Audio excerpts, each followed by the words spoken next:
ഒരു താലന്ത് കിട്ടിയവൻ അവൻ എന്ത് ചെയ്തെന്നറിയോ? അവൻ അത് കൊണ്ടുപോയിട്ട് തുണിക്കകത്ത് പൊതിഞ്ഞ് കെട്ടി കുഴിച്ചു മൂടി. തുണിക്കകത്ത് പൊതിഞ്ഞ് കെട്ടി കുഴിച്ചു മൂടി. എന്നിട്ട് യജമാനൻ തിരിച്ചു വന്നപ്പോൾ യജമാനനെ വളരെ മോശമായ രീതിയിൽ വിമർശിക്കുകയും കുറ്റം പറയുകയും ചെയ്തു. അപ്പോൾ യജമാനൻ ഇവരോട് പറയുന്നുണ്ട്, നിനക്കത് അത് ഈ അന്നത്തെ ബാങ്ക്, അതായത് സമ്പത്ത് കൈകാര്യം ചെയ്യുന്ന ആളുകളുണ്ട്, അവരെ ഏൽപ്പിക്കാമായിരുന്നല്ലോ. അങ്ങനെയെങ്കിൽ ആ താലന്തിന് ആ ഒരു മാസത്തെ പലിശയടക്കം നിനക്ക് വീണ്ടും തിരിച്ചു മേടിച്ച് എന്നെ ഏൽപ്പിക്കത്തില്ലായിരുന്നു. ഇവിടെയാണ് ഉത്തരവാദിത്വത്തിന്റെ പ്രാധാന്യം ഇരിക്കുന്നത്. മനസ്സിലായോ? ഒരു വ്യക്തി എത്രത്തോളം ഉത്തരവാദിത്വമുള്ള ആളായിരിക്കണമെന്ന് തിരുവചനത്തിൽ സൂചിപ്പിക്കുന്നത് ഇവിടെയാണ്. ഈ ഭാഗത്ത് തന്നെ ഈ 25-ാം അധ്യായം 21-ാം വാക്യത്തിൽ പറയുകയാണ്, ചെറിയ കാര്യത്തിൽ വിശ്വസ്തനായവനെ വലിയ കാര്യങ്ങൾ ഏൽപ്പിക്കും. മനസ്സിലായോ?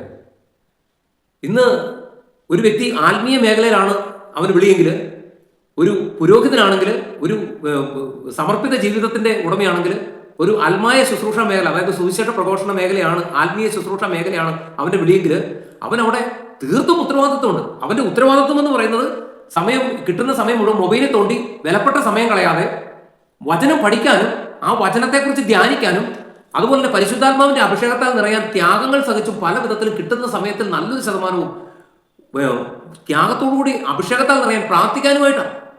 മനസ്സിലായോ? ഒരു യഥാർത്ഥ ദൈവിക ശുശ്രൂഷകന്റെ ഉത്തരവാദിത്വം എന്ന് പറഞ്ഞാൽ അതാ. അത് മാത്രമല്ല, അവന്റെ യാത്രയിൽ അവൻ എങ്ങോട്ട് തിരിഞ്ഞാലും അവന് ദൈവത്തെ മഹത്വപ്പെടുത്താൻ കിട്ടുന്ന ഒരവസരം പോലും അവൻ നഷ്ടപ്പെടുത്താൻ പാടില്ല. ഇന്ന് സ്കൂളിൽ പഠിക്കുന്ന വിദ്യാർത്ഥികൾ, ഞാൻ നേരത്തെ ബാല്യത്തിലെ പറഞ്ഞു, ഈ ബാല്യത്തിലെ ഈ ഉത്തരവാദിത്വത്തോടുകൂടി തന്നെ ഏൽപ്പിച്ചിരിക്കുന്ന ആ ചെറിയ പാഠങ്ങൾ അവൻ പഠിച്ച് മുന്നോട്ട് പോകുമ്പോൾ അവൻ പിന്നീട് 10 വർഷത്തിന് ശേഷം 10-ാം ക്ലാസ്സിലെത്തിയാലും 12ാമത്തെ വർഷത്തിൽ അവൻ +2-ലെത്തിയാലും അതിനുശേഷം അവൻ ഡിഗ്രി പഠിക്കാൻ കയറിയാലും അവൻ ആ ഉത്തരവാദിത്തത്തിൽ നിന്ന് പിന്മാറുകയില്ല. കാരണം സുഭാഷിതങ്ങൾ പറയുകയാണ്, ശൈശവത്തിൽ നടക്കേണ്ട വഴി പരിശീലിച്ചാൽ വാർദ്ധക്യത്തിലും അതേ വഴിയെ നടക്കും. സുഭാഷിതങ്ങൾ 6:22 പറയുകയാണ്.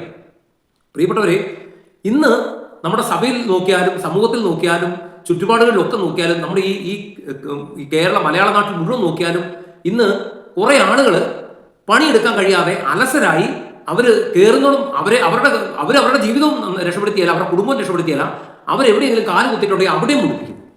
കാരണം ഇവർക്ക് ഉത്തരവാദിത്വത്തിലുപരിയായിട്ട് ഇവരുടെ ഏറ്റവും വലിയ ഉത്തരവാദിത്വം എന്ന് പറഞ്ഞു കഴിഞ്ഞാൽ എത്രത്തോളം അലസമായിട്ട് ജീവിതം ചെലവഴിക്കുക എന്നുള്ളതാണ്.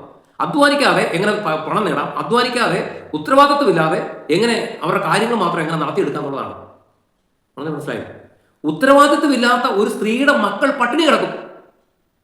ഉത്തരവാദിത്വമില്ലാത്ത ഒരു പുരുഷൻ നയിക്കുന്ന ഭവനം ദാരിദ്ര്യത്തിൽ ആണ്ടുപോകും. അവിടെ വന്നിട്ട് ലൈൻമാൻ ഫ്യൂസ് ഊരിക്കൊണ്ട് പോകും. വൈദ്യുതി വിച്ഛേദിക്കപ്പെടും.